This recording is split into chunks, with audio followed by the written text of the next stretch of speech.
Halo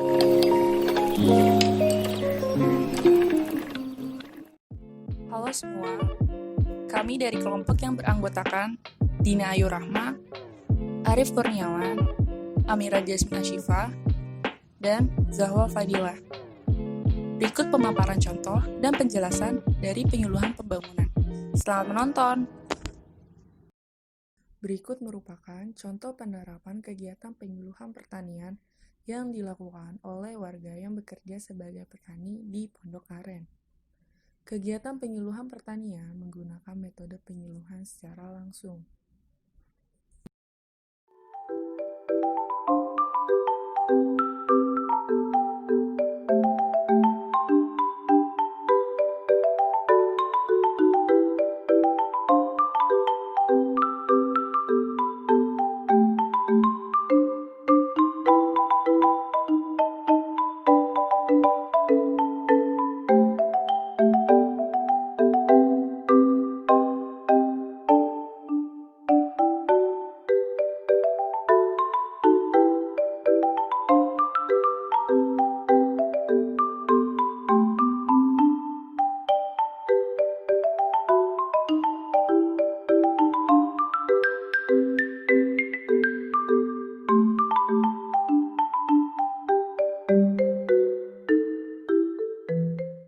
Penyuluhan pertanian merupakan komunikator yang memegang peran penting agar penemuan baru yang terjadi di bidang pertanian dapat sampai kepada sasarannya.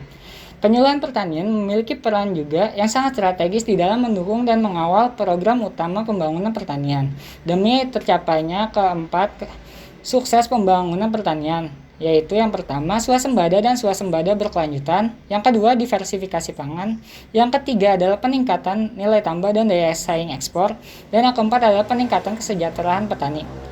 Keberhasilan program pembangunan pertanian perlu didukung dengan sumber daya manusia yang berkualitas melalui program penyuluhan pertanian dengan pendekatan pemberdayaan kelompok tani beserta keluarganya dan gabungan kelompok tani agar mampu mengelola usaha taninya secara profesional dan berwawasan agribisnis.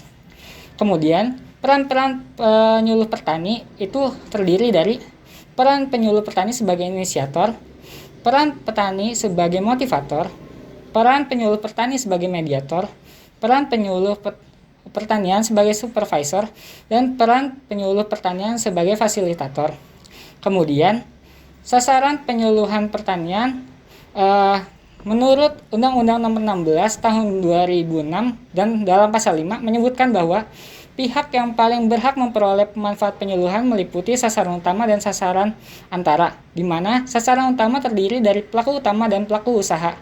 Adapun yang dimaksud pelaku utama adalah masyarakat yang berada di sekitar kawasan hutan, petani, pekebun, peternak, nelayan, pembudidaya ikan, beserta keluarga intinya. Sedangkan pelaku usaha adalah perorangan atau korporasi yang dibentuk menurut hukum Indonesia yang mengelola usaha pertanian, perikanan, dan kehutanan. Kemudian, sasaran antaranya itu meliputi pemangku kepentingan lain yang atau lembaga pemerhati pertanian, perikanan, kehutanan, serta generasi muda dan tokoh-tokoh masyarakat. Penggolongan metode penyuluhan dibagi menjadi 3. Yang pertama, penggolongan dari segi komunikasi. Metode ini dibagi menjadi 2, secara langsung maupun tidak langsung. Secara langsung, biasanya penyuluh langsung berhadapan terhadap sasaran, seperti di tempat peternakan, balai desa, maupun rumah. Yang kedua, secara tidak langsung, penyuluh biasanya menyampaikan pesan melalui media. Penggolongan metode selanjutnya, yaitu penggolongan berdasarkan indera penerima. Metode ini dibagi menjadi 3. Metode yang diterima melalui indera penglihatan seperti poster. Yang kedua, metode yang diterima melalui indera pendengar seperti melalui radio. Yang ketiga, metode yang disampaikan secara kombinasi seperti demonstrasi hasil yang diterima melalui pendengaran, penglihatan, dan perabaan. Selanjutnya, penggolongan berdasarkan pendekatan kepada sasaran. Metode ini dibagi menjadi 3, berdasarkan pendekatan perorangan, kelompok, dan massal. Selanjutnya, prinsip penyuluhan. Prinsip merupakan suatu pernyataan tentang kebijaksanaan yang dijadikan pedoman dalam pengambilan keputusan dan melaksanakan kegiatan secara konsisten. Ada beberapa hal penting yang mengenai prinsip penyuluhan. Di antaranya, penyuluhan pertanian seyogyanya diselenggarakan menurut keadaan yang nyata. Yang kedua, penyuluhan pertanian seharusnya ditujukan kepada kepentingan dan keputusan sasaran. Yang ketiga, penyuluhan pertanian ditujukan kepada seluruh anggota tani. Yang keempat, penyuluhan pertanian adalah pendidik untuk demokrasi. Yang kelima, harus ada kerjasama antara penyuluh, petani, dan lembaga lainnya. Selanjutnya, rencana kerja penyuluhan pertanian sebaiknya disusun secara bersama antara petani dan penyuluh. Kemudian, penyuluh pertanian bersifat fleksibel dan dapat menyesuaikan diri terhadap perubahan. Komunikasi merupakan alat yang digunakan untuk menyampaikan pesan-pesan inovasi dari penyuluh kepada sasaran. Jika komunikasi dimaksudkan untuk menyampaikan pesan-pesan inovasi kepada halayak banyak dan disebarluaskan, maka saluran komunikasi yang tepat dan efisien adalah media massa. Media sangat diperlukan dalam proses penyuluhan. Hal ini disebabkan karena media sebagai perantara antara penyuluh dengan sasaran. Media harus dibuat dan disampaikan secara menarik agar ide, pendapat, dan gagasan dapat diterima oleh sasaran dengan jelas sehingga proses penyuluhan dapat berlangsung secara efektif. Media dapat berupa media cetak, media visual ataupun audiovisual, terproyeksi, atau komputer. Adopsi inovasi merupakan tindakan seseorang dalam menerima keputusan dari sebuah inovasi baik berupa perilaku, pengetahuan, keterampilan, maupun sikap dari penyuluh untuk menjadi lebih baik.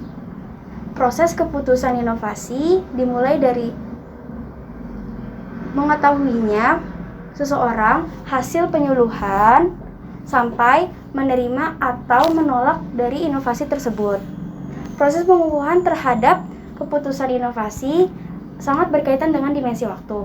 Sebab dimensi waktu terjadi dalam proses pengambilan keputusan inovasi dan keinovatifan seseorang. Dalam hal ini relatif lebih awal ataupun lebih lambat dari pengadopsian inovasi. Difusi inovasi merupakan kelanjutan dari inovasi yang terjadi di antara anggota sistem sosial. Perencanaan program penyuluhan merupakan proses pengambilan keputusan yang menghasilkan suatu pernyataan tertulis mengenai situasi, masalah, tujuan, dan cara untuk mencapai tujuan tersebut sehingga menjadi lebih baik. Perencanaan program penyuluhan perlu dilakukan yaitu untuk memberikan acuan dalam mempertimbangkan secara teliti tentang hal apa saja yang harus dilakukan. Lalu menyediakan acuan tertulis yang dapat diberikan kepada masyarakat. Lalu menjadi pedoman dalam pengambilan keputusan terhadap adanya saran penyempurnaan. Kemudian memantapkan tujuan-tujuan yang akan dicapai. Lalu menghindarkan pemborosan sumber daya yang telah tersedia. Dan yang terakhir yaitu menjamin kelayakan kegiatan yang dilakukan oleh masyarakat. Evaluasi dari program penyuluhan dilakukan untuk melihat kembali apakah program tersebut telah dapat dilaksanakan sesuai dengan tujuan yang ingin dicapai.